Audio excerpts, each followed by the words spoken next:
Thank you so much for inviting me to speak to you today. I've been living and working on and off in Nepal for the last 20 years. However, for the last 2 years, I've been writing a book about women in Pakistan. My research began in Kathmandu, Nepal, where several hundred Pakistani Christians are living as refugees and asylum seekers, having escaped allegations of blasphemy in their homeland. Imagine for a moment a common scene in movies, a room crisscrossed with red laser beams. The slightest move will trigger alarm bells and the protagonist will be caught. Every Christian in Pakistan is similarly trapped by the blasphemy laws. The slightest infraction causes a popular outcry. During my initial research, I found that the typical type of indiscretions that offend the Muslim community and provoke allegations of blasphemy are actions such as dropping a leaflet with verses from the Quran on it, cleaning and painting a wall to remove a poster, producing a church flyer, drinking or eating from the wrong utensils or in the wrong place, making a little more money than your neighbours, or asking the wrong question in school. These are everyday actions, and just like the red laser beams, it is easy to unknowingly cross an unseen line, cause offence, and trigger an uproar. Until I began my research, I had no idea how wildly popular the blasphemy laws were. They have unwavering support among the general population in Pakistan, most of whom would like to see them strengthened rather than weakened, as I'd previously imagined. It is in the context of these blasphemy rules that Christian families become targets for attack. My inquiries have focused on speaking to girls affected by abduction, forced conversion, and forced marriage. However, these girls are simply the weakest members of their families and often become targets because they are easiest to pick off. When I began my interviews, I needed to speak to women over the age of 17, so they would be 18 by the time my book was published and therefore able to give legal permission for their stories to be included. Distressingly, all the girls I've spoken to have been younger.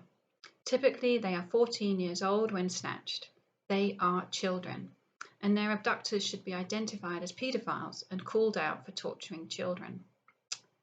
When I asked the girls about their childhoods before abduction, they are unable to speak of it. It has no meaning for them now.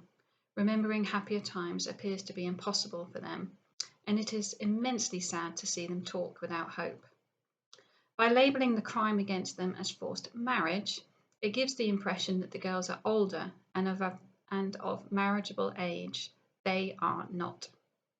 I've also read strong arguments for using the term enslavement to describe the situation the girls find themselves in. This better emphasises the ongoing abuse the girls are subjected to, and also associates the crime with anti-slavery legislation. Internationally, a victim has more rights if she is recognised as a victim of human trafficking and slavery rather than marriage. One particular girl had no confidence in the police. During her captivity, when the police had first intervened, she and the couple holding her had been taken to a police station. The girl had been locked up in the women's section, in the same cell as the wife of her abuser. This wife had been complicit in the girl's abduction and subsequent torture. In the police station, the wife continued to threaten her.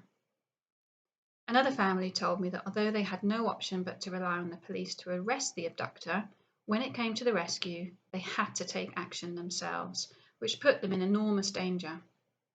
Their daughter was abandoned by her captor in an empty house, but by accident a mobile phone had been left on a high windowsill.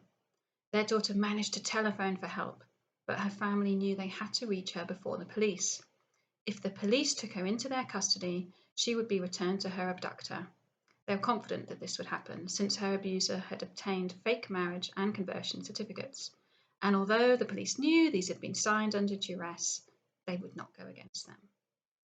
Every single survivor I have interviewed has been on the run from her abductor. All of them have had to leave their childhood homes and live, work, and attend school elsewhere. The entire family has been uprooted and they are rebuilding their lives in new cities. Protection from the police and authorities after rescue is entirely absent. Unless the perpetrator is locked up, which in each case has never been for long, there is no plan to keep the girl safe. Her family has to use its own resources and contacts to flee and find refuge. One girl I spoke to had moved elsewhere and started at a new school. In the week prior to my interview with her, Her abductor had been spotted lurking outside her new classroom. She was petrified that he would snatch her again. Any initiatives to provide victims with counselling and psychological support will have no effect until the girls feel safe. Furthermore, psychological support needs to extend to the entire family. Female survivors told me they had now got distant relationships with their fathers and older brothers, and this caused them ongoing shame. In summary, blasphemy legislation needs to be overhauled, and much should be done to professionalise the police in Pakistan and help them prioritise the needs of victims. I believe laws are now in place that would protect girls if they were adhered to, but there is an unwillingness by the police to put these laws into action on behalf of Christians. Once justice has been achieved, psychological counselling, so desperately needed by the girls and their families, will help them all to recover. Thank you for your time.